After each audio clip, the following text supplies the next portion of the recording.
Hi there! On this week's episode of Zoom Out, I sat down with my good friend Matilda. We sat down and we talked about the topic of relationships. Who's a friend? Who's an associate? How do we define our relationships?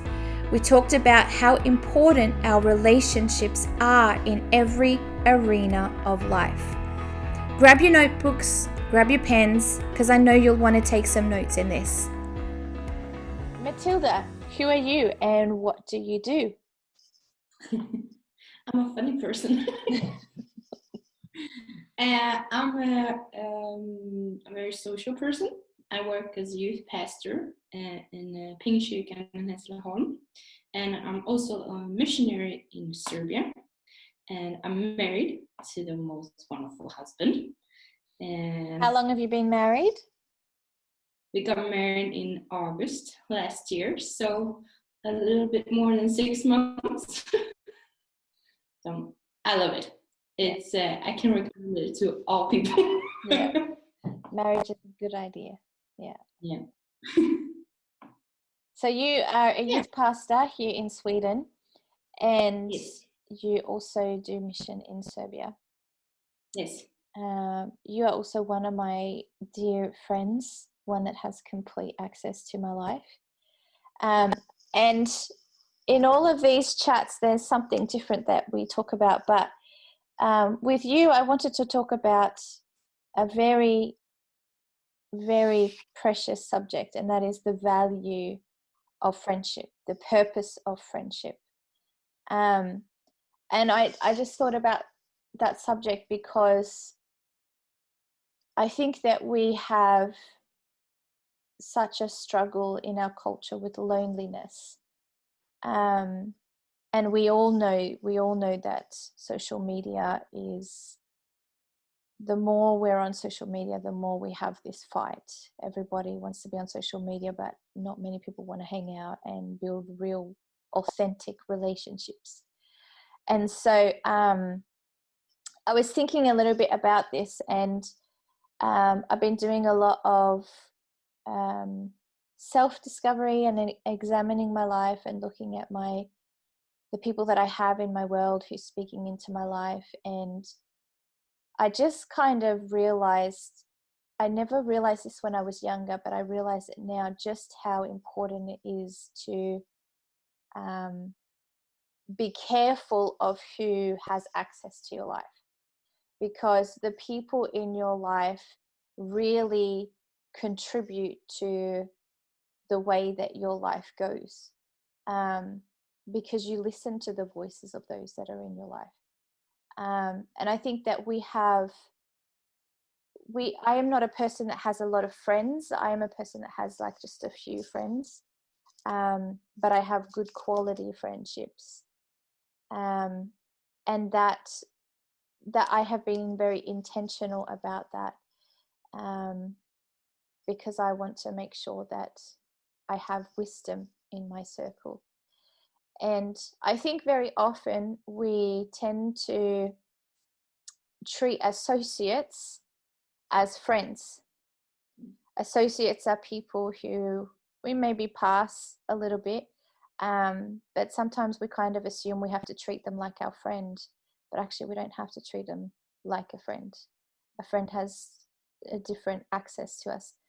And so I just want to talk about the value of that and the need for friendship, how we find friendship, and how we balance the different relationships that we have. Because in this defining who is our friend and who is our associate, and in all of that, we would have people that say, yeah, but we have to live like Jesus. And my answer would be, Jesus loved everybody, but not everybody had access to him. So we have been friends for ever since I came to Sweden, actually. And it's a beautiful friendship, and we laugh together, we cry together, we go through frustrations together, and I love that about friendship. So Matilda, talk to me a little bit. Tell me how you define your relationships, and what value those relationships have for you. I'm a very, very social person. My husband and I went to Ullared for half a year ago. Yeah, Ullared is a big shopping place that you can go shopping in Sweden.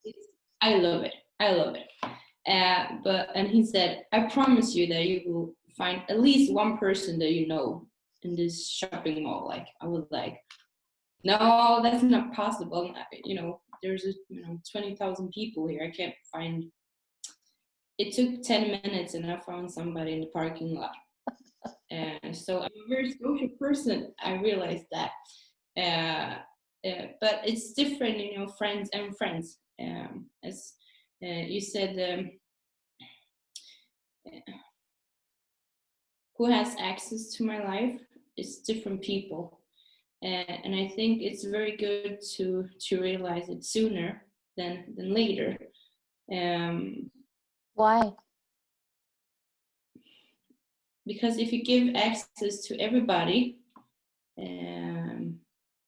you give a piece of yourself, you give a piece of your heart, and not everybody can take care of your heart. Not everybody will treasure your heart. Not everybody will, you know, see the value in it. Some of it will, you know, toss it in the trash or jump on it. You know, I've been through a lot, so I kind of know.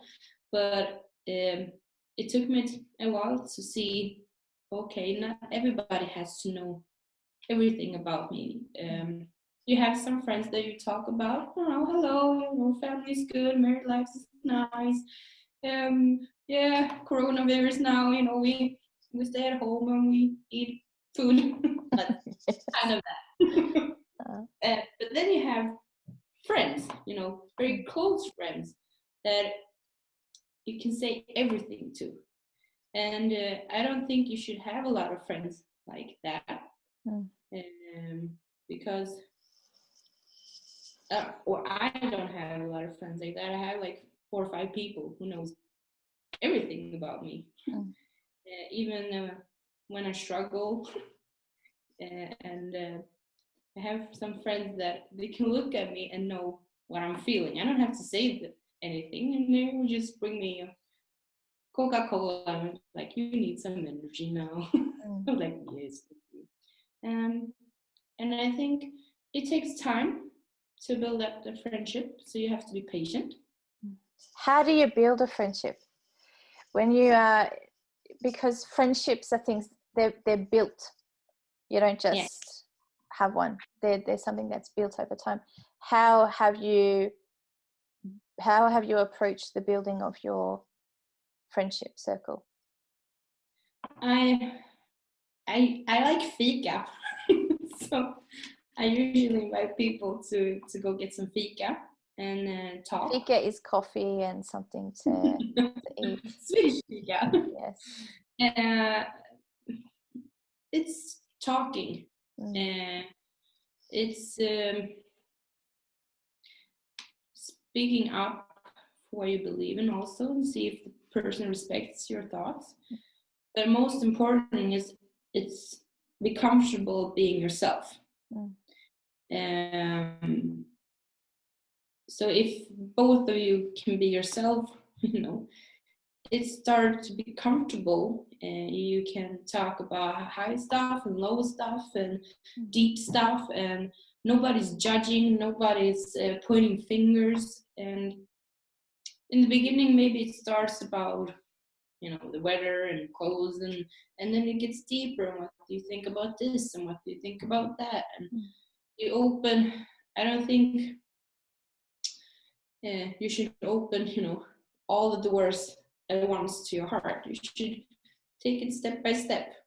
I've been having a conversation with one of my other friends, Jess, and she said exactly the same thing. It was in a completely different context, but that seems to be something that is getting spoken a lot on these chats, is to be careful how much we tell, how much we show, how much we reveal in our relationships, because even I know this, that it has been incredibly painful many times when I've just opened up too quickly. I shared too much and I got slapped in the face, or I got stabbed in the back. So important to take that in a process, like to be able to take that in steps. You know when you can share something, and to have wisdom to know when you can share this certain aspect or this secret or this pain or whatever. I think that's a really, really great point in the building of friendships, is just knowing when to share and how much to share, or how much to be quiet. Exactly, because that's very important also, because in a friendship, it's a two-way relationship. It's not only me. So that's very important to know. Even if you're a social person, you love to talk, you love to be in the center, not everything is about you. It's good to listen to your friend. It's good to encourage your friend. It's good to be there. Otherwise, you won't be having a lot of friends, because everything is about you. Yeah. So that's also good to think about. Give and take. Yeah. And that requires trust as well. And, I, coming from the background that I come from, trust is, I do not find it easy to trust people. I have a really hard time to trust people, even still. No matter how much God has healed my heart, there's still such a brokenness in this area that I'm like, I don't know if I can trust you. So I'm going to hold you at a distance. And it's not good, but it can be good sometimes too. Because I think trust is one of the most valuable currencies of any relationship, whether it's between friends, whether it's between husband and wife, whether it's between brother and sister, mum and dad, leaders, pastors. Once trust is broken, there's something about broken trust that is so incredibly painful. And I don't think that we talk about trust enough. And I think that especially you and I, we are people who we lead in different areas, and trust, if I don't have trust from people that I'm leading, I cannot lead them very far. And one of the things that I have been very intentional about is when we have, with the Bible school that I work with, when we have students in our church who I am responsible for, the first thing I say to them is, you have my trust. You have all of my trust. If you break it, you're going to have to repair it. If you want my trust again, you're going to have to repair it and earn it back. And that will be a process. So you get to choose. I give them a choice. Like, you can show me now whether or not you're trustworthy, or you can show me now whether or not you cannot be trusted. I just think trust is so powerful. And I think that if we understood the preciousness of trust, it might help us a little more in the way that we approach our relationships. As friends, I think there's nothing more painful than the betrayal of when a friend goes and shares something that you went and told in a private conversation. That I just think that is so, we cannot take for granted what people tell us behind closed doors. And I think that it's important in building friendship that there's just for me, there's just an unknown, unspoken rule that if you tell me something, I don't get to repeat that to someone else. And I think it's good, because then you don't have to question, oh, is Michelle going to go and tell that? Is Michelle going to go and share that with someone else? I just think that that's probably one of the most basic but most important building blocks in building friendships and relationships is trust. Everything falls and hinges on trust. if there's little trust, the friendship will be very fragile. But if there's so much trust, then that friendship is a friendship that is there in seasons and times when you are struggling, when you know that you are going through hell and you need someone, who you can call on, who you can trust. So I think trust is very undervalued and not taught about very often, but it's just it's a foundation block for our friendships. Because trust also makes it when you're if you're going off the road, your friends are able to speak into your life and say, hey, Matilda, come back, this is not very good for you. But if you don't trust the friends, you will be like, stop talking to me. It will like in another so trust is very, very, very important. I think that's one of the most important things in a friendship, in every relationship. So I agree, Michelle, with everything you said. Have you ever been in a situation where your trust was broken? Yes. What was that? How did you handle that? How did you navigate that? Was trust restored, or was it just something that was like, no?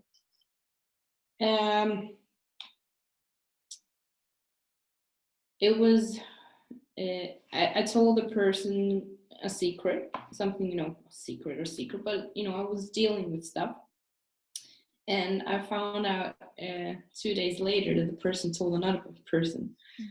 And in that moment when you hear that, it's like kind of the ground under you is just gone.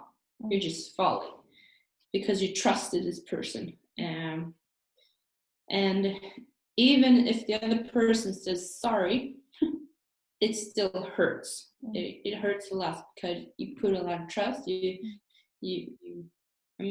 give a piece of yourself when you say stuff. So I think it's important to forgive, because otherwise it will do something to your heart. You will be the one who is in more pain. But you don't have to give the trust back right away. I don't have to trust the person, just because it says I'm sorry right now, that I won't be telling this person secrets or stuff that I'm dealing with right now, because I need to. For me, it took a while. Maybe it depends on the friendship, it depends on the relationship. And I just wanted to say it's better for you to heal properly than to go say, okay, and you still have because I've done that. I have been like, yeah, you know what, it's okay, no worries. And then now later in life I'm like, no, that's not okay. Not no worries. Like, shape up. Like, I think it's important to say this person hurt me. Yeah. And it's okay. Like, it's not being mean, it's just using wisdom. Yeah. I like that when you say that we should heal. What are some of the other key ingredients into a friendship that is solid and strong? When you have people in your life that have your back to 100%, what's some of the key ingredients for having a relationship like that? I think when you have a friend or friends that have your back, you see it over time, you see it over seasons. It's easy to be friends with somebody who's in the season of summer and spring, everything is funny, everything, like you're walking on sunshine, and then everything is okay because the person is funny. But then when autumn and winter comes and it's just raining, and I think that's when you see who person who has your back, because that person will still walk on your side, even if you're, I mean, it can happen a lot of things. You can lose someone close to you. You can you've gone through something, you didn't make the test, or I don't know what you're struggling with, but everything is different for every person. And when you see that this person is still hanging on to you, even if you're struggling, that is a person who will have your back all the time. And in the beginning, it's in small things, and then it, you know, grows and grows. I have friends that I know, if I can just make a phone call and I said, I need to get out of here. I need a break, you know. They will just say, pack your bags and come. I'll make a bed. So that's, and I actually done that. I went to Michelle for a week. You did. Oh. We had so much fun. I mean, you need to have persons who's got your back. Or I know that if I would struggle with money, I know that I have friends who will say, okay, how much? Not when will you pay me back? When no, it will say how much and when. And I think that's nice. And it's something that you value, because at the same time, listen closely, not just your friends have your back, you have to have that person's back too. So if that person calls me, I need a break, okay, I will make the bed. You know, it's give and take. You cannot just have people who has your back and you're not having anybody's back. So good. It's like your shield together. Yeah, exactly. I think you know, over the years I have kind of, you know, I am an introvert. I'm very, you know, I'm super sensitive. I'm not very good at shallow conversation. So I've always been like, you know, I was bullied a lot in school. I just a whole mixture of things. But I think that I haven't understood the value of friendship until my later years. And I have friendships on very different levels. I have friendships from my childhood that are still strong and really, really great relationships that I still can tell all my deepest, darkest secrets. I have friendships where I maybe don't tell all my deepest, darkest secrets, but I still open up and share stuff. And I just, I am a mother now, I'm married, I have children, I have special needs children, and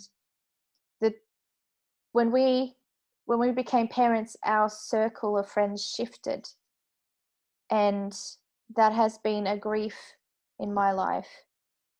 It's okay now, but in the beginning I didn't understand that my circle needed to change, and then it kind of changed again because we didn't just have children, we have children who have special needs, and not everybody can handle that. And so there's a pain there and a grief there, but God has been so kind to us to bring in maturity into our friendships that we have now. We have one couple who are our friends, and they ask questions that no one else will ask. They will ask questions so that they know how to host us as a family. They will be like, can we do something, like what can we do to help you with Jeremiah or the little boy? Or there's just so many different friendships with so many different levels. And something that I have done in the past is I have had lots of people that I know in passing, like a lot of associates, and I have felt like I have some kind of responsibility to them to be their friend and give them friend benefits. And I've paid a high price for that, because in my eyes, I thought that I owed them a friendship level, but in their eyes they were like, well, we're not friends, so I can go and share that, or I can go and tell people this stuff. And I think something that I would just tell anyone is that it's important to actually define the relationships that we have, like defining the relationship.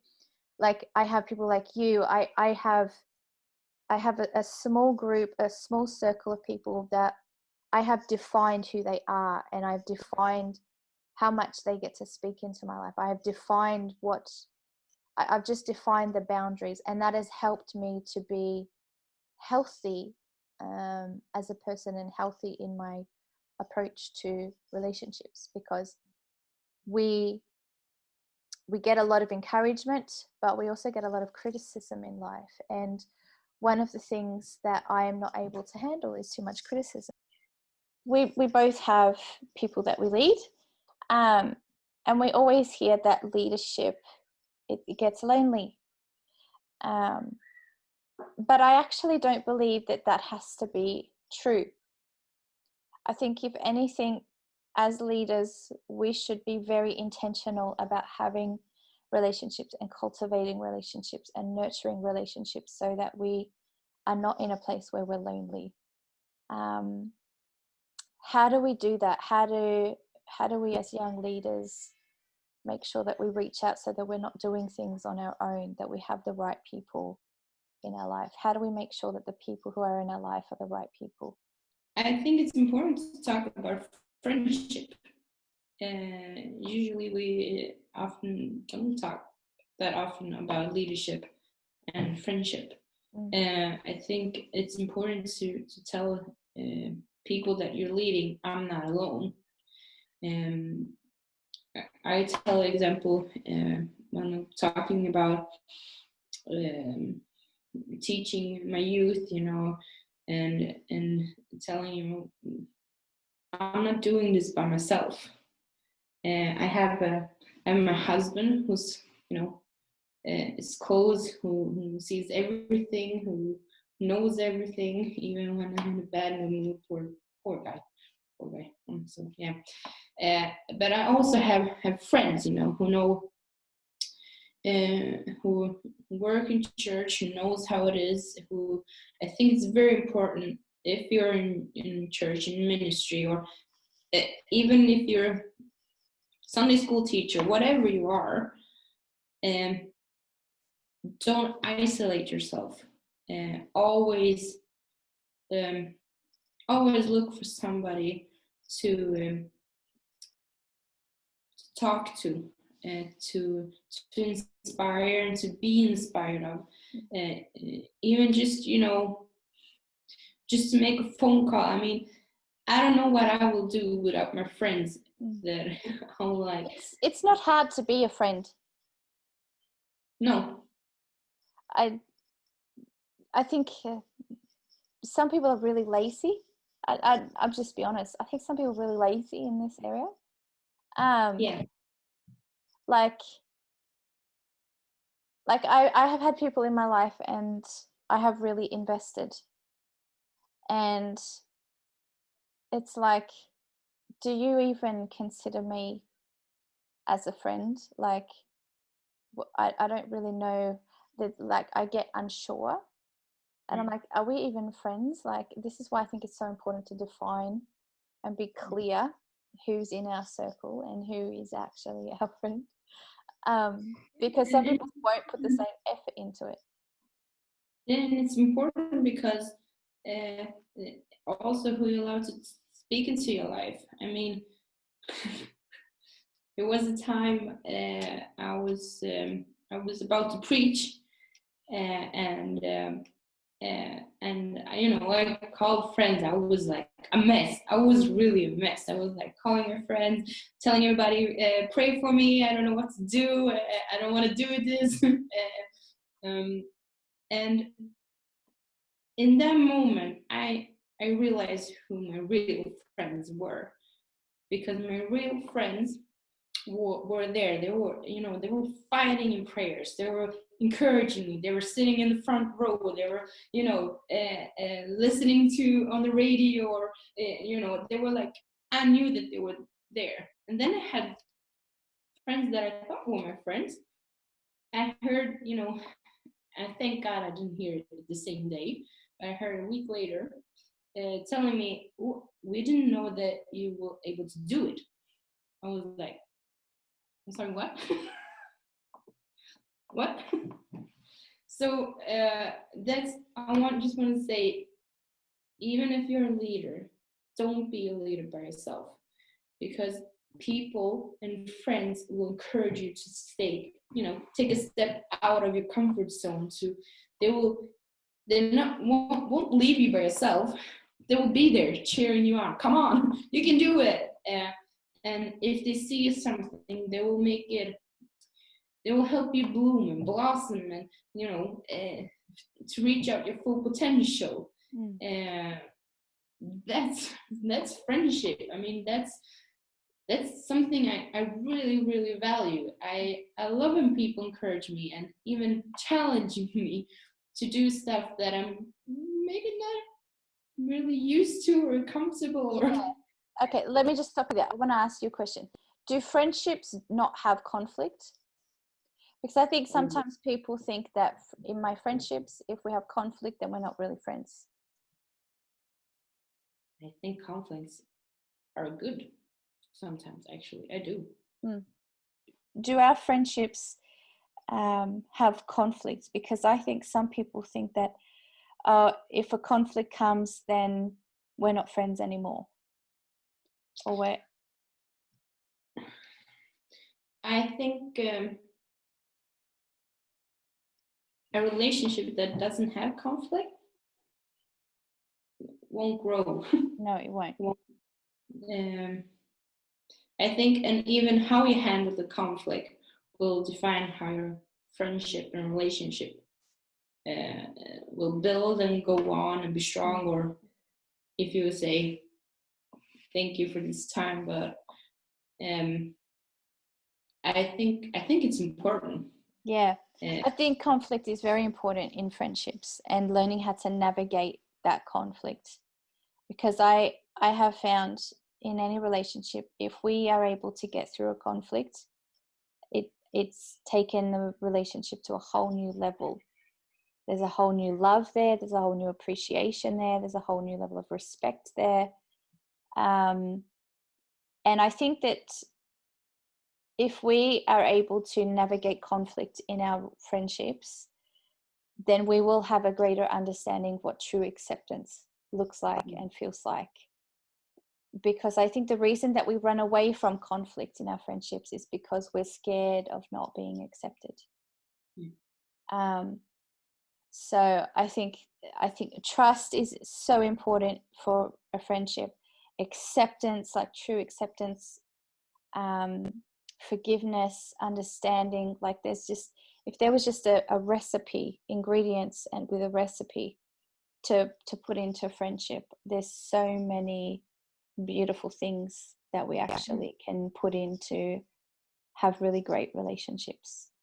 Let me just ask you a question as we go in for landing. How do you make friends?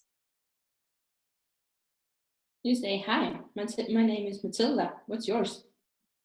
Yeah, you show interest in people, right? Like you ask questions, you get to know them. It's very easy. I mean, that's the first thing you do. You usually know your name. Yeah. I hope. Yeah. And then you go ask the person about their name. And if you know their name, you can ask them about their interests. Yeah. So you show yourself friendly. If you want friends, you be friendly. If you want money, you give money. Like whatever you sow, you reap. That's one of the great principles in the Word of God. Whatever you sow, whatever a man sows, he reaps. Exactly. Kindness goes a long way.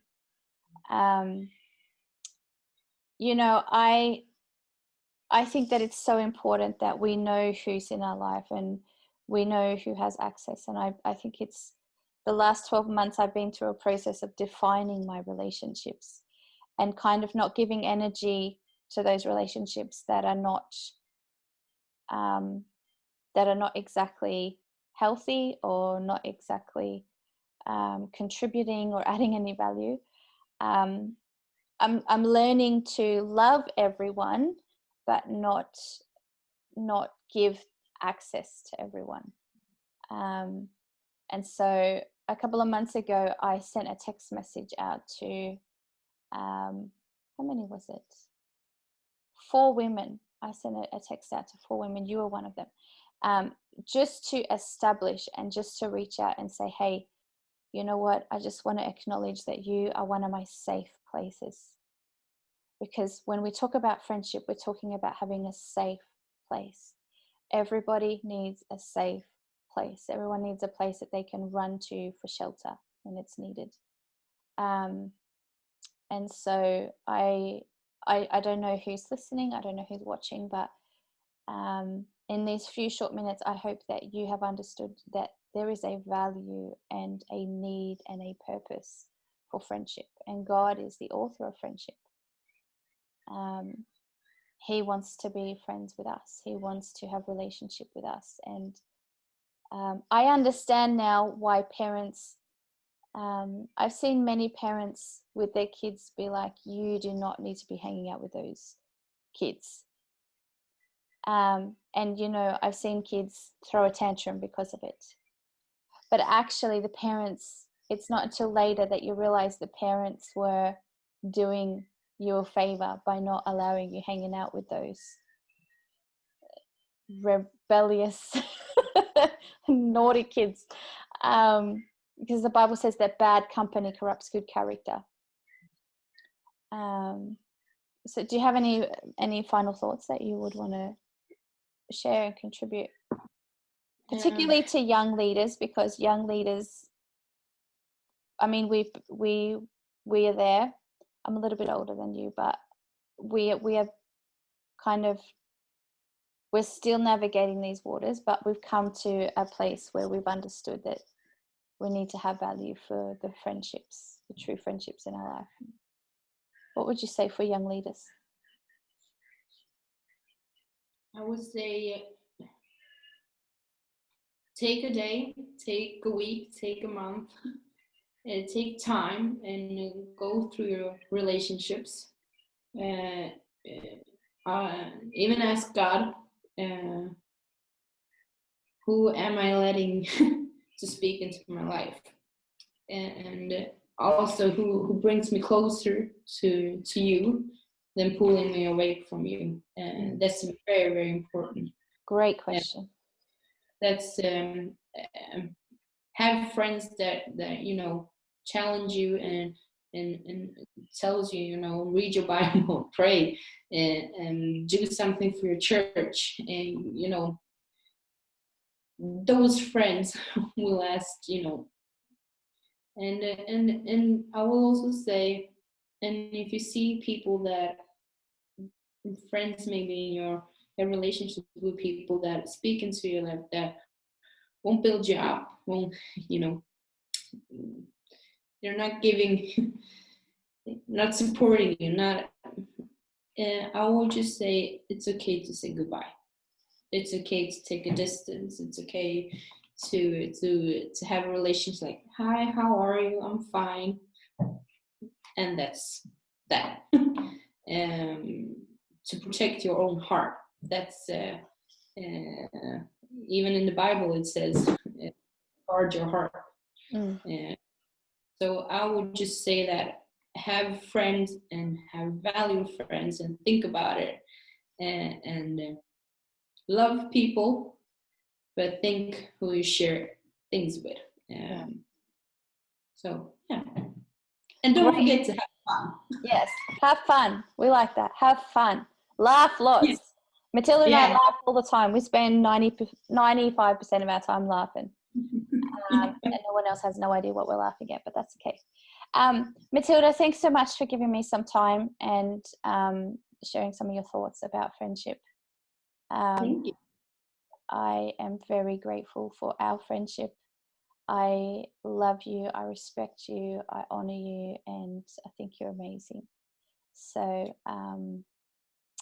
thanks for sharing and letting other people hear what you have to say.